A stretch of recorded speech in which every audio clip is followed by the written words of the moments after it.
Oh, where do I even begin with this whole rescue dog gig? Let me tell you, the marketing department really oversold this whole situation. You'd think being rescued would mean I'd be living it up like some canine celebrity. But instead, I'm here writing my memoirs at the ripe old age of 4. That's 28 in human years, thank you very much. Wondering how I got bamboozled into this life of luxury. And by luxury, I mean scheduled meal times and mandatory bath days. First off, let's talk about the name situation. Buster, really? That's what they went with? I had a perfectly good name before. Okay, fine. It was Dog at the Shelter, but at least it had a certain mysterious charm to it. Now I'm stuck with a name that sounds like I should be wearing overalls and chasing kids off lawns. I've tried introducing myself as Bustifer or Sebastian von Buster III, but humans have zero appreciation for reinvention. The whole adoption process was like the world's most emotionally manipulative job interview. Picture this. I'm sitting in my concrete studio apartment. They called it a kennel, but I prefer to think of it as minimalist housing. When suddenly there's this parade of humans walking by, making those weird baby talk voices. Oh, look at this one. He's so cute. Yeah, Karen, I know I'm cute. I've got the sad eyes down to a science. But then they keep walking to look at that attention-seeking golden retriever in the next cell who does backflips for treats. Show off. When my eventual humans finally picked me, I thought I'd hit the jackpot. They seemed nice enough, made all the right cooing sounds, and the little human kept saying, "Can we keep him? Please?" Like I was some kind of stray toy they found at a garage sale. But hey, I was desperate. 3 months of institutional living will make you compromise your standards. The car ride to my new home was my first taste of what I now call rescue dog irony. There I was, finally free from the shelter, and what do? Strap me into a harness and buckle me into the back seat like I'm some kind of flight risk. The audacity. I'm a reformed street dog, not a common criminal. Although, to be fair, I did immediately start planning my escape route and calculating how many garbage cans I'd need to knock over to create a proper diversion. Moving into my new place came with its own special brand of culture shock. Apparently, house training doesn't mean they teach you how to operate the remote control or show you where they hide the good snacks. No, it's this whole elaborate system of bathroom scheduling that makes prison look like a free-for-all. I'm supposed to hold it until they decide it's time for a walk? Excuse me, but since when do humans get to control my bathroom schedule? I used to be my own boss. I could pee on any fire hydrant I wanted, whenever I wanted. Now I have to ring a little bell like I'm summoning the butler. The humiliation is real. And don't get me started on the feeding situation. At the shelter, sure, the food was basically cardboard with a side of sadness, but at least it was consistent. Now I'm on this gourmet kibble that costs more per pound than their groceries, but I get exactly 1 cup twice a day. 1 cup! Do you know how fast I can inhale a cup of food? It's like they're timing me for sport. I've mastered the art of looking starved approximately 3 minutes after finishing my meal.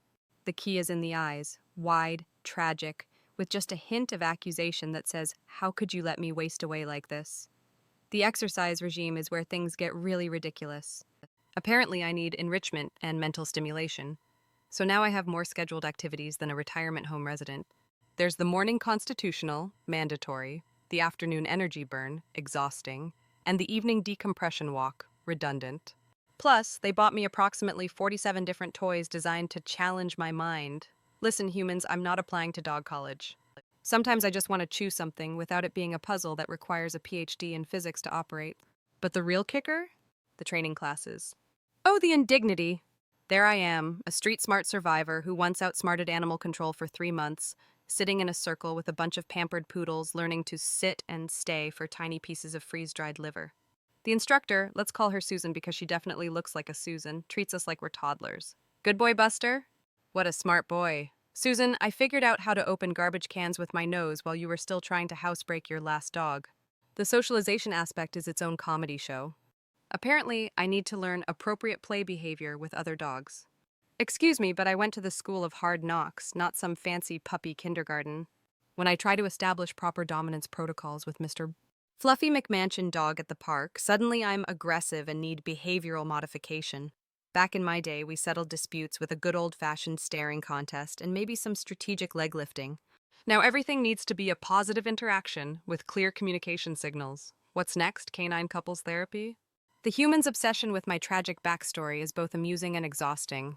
They've created this whole narrative about my life before adoption that's more dramatic than a daytime soap opera. According to them, I was abandoned and traumatized and need patience and understanding.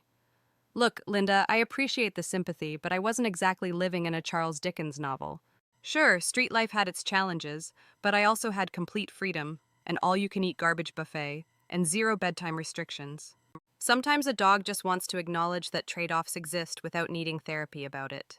Speaking of therapy, the vet visits are their own special form of torture. Every few months, I get dragged to what they euphemistically call wellness checks. Wellness for whom? Certainly not for me, getting poked and prodded by someone wearing rubber gloves and wielding needles. And the condescending way they talk to me. Oh, what a brave boy, they coo while simultaneously violating every boundary I have. Then they have the nerve to charge my humans $300 for the privilege. I could get the same level of discomfort at home for free by letting the cat use me as a scratching post.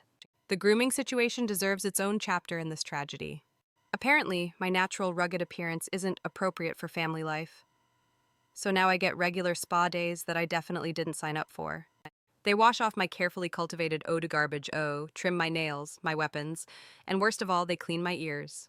Do you know how long it took me to get that perfect balance of earwax and street debris? It was my signature scent. Now I smell like lavender and disappointment. But perhaps the cruelest irony of all is the constant stream of visitors who come to admire the good deed my humans did by rescuing me. They stand around talking about how lucky I am, while I'm sitting there thinking about how I used to sleep under the stars and wake up whenever I felt like it. Now I sleep in a cozy den, and wake up to an alarm clock. Lucky? I went from being a free-range dog to living in suburban purgatory with scheduled meal times and mandatory cuddle sessions. Don't get me wrong, the cuddles aren't terrible, and the food is admittedly better than whatever I could scavenge from behind the pizza place. The heated house is nice when it's cold outside, and having humans who actually care whether I live or die is a novel concept. But nobody mentions that rescue life comes with expectations. I'm supposed to be grateful all the time. Grateful for the food, grateful for the shelter, grateful for the love. Sometimes a dog just wants to be grumpy without it being a reflection of his traumatic past or ungrateful attitude. The truth is, being a rescue dog means living with the constant pressure to be the perfect success story. I'm not just Buster anymore. I'm Buster, our rescue dog who came from nothing and now has everything. The weight of representation is exhausting. Every time I chew up a shoe or have an accident in the house, I can see them thinking, maybe we should have gotten a puppy from a breeder instead. The performance pressure is real, people. So yes, it sucks to be a rescue dog sometimes. Not because the life is bad, it's actually pretty cushy, all things considered. It sucks because everyone expects you to be constantly amazed by basic decent treatment, like having regular meals and a warm place to sleep are miracles instead of just normal life improvements. It sucks because your past becomes this thing everyone talks about instead of just letting you be a regular dog with regular dog problems. But you know what? I've got them all figured out now. I've learned to work the system. A well-timed head tilt gets me extra treats. A strategic sigh during their TV shows gets me invited onto the couch. And when all else fails, I just have to look at them with those big, soulful rescue dog eyes, and suddenly I'm getting belly rubs and apologies for whatever injustice I've invented in my head. Maybe being a rescue dog doesn't actually suck that much after all. Maybe I've just gotten really good at playing the part. Woof.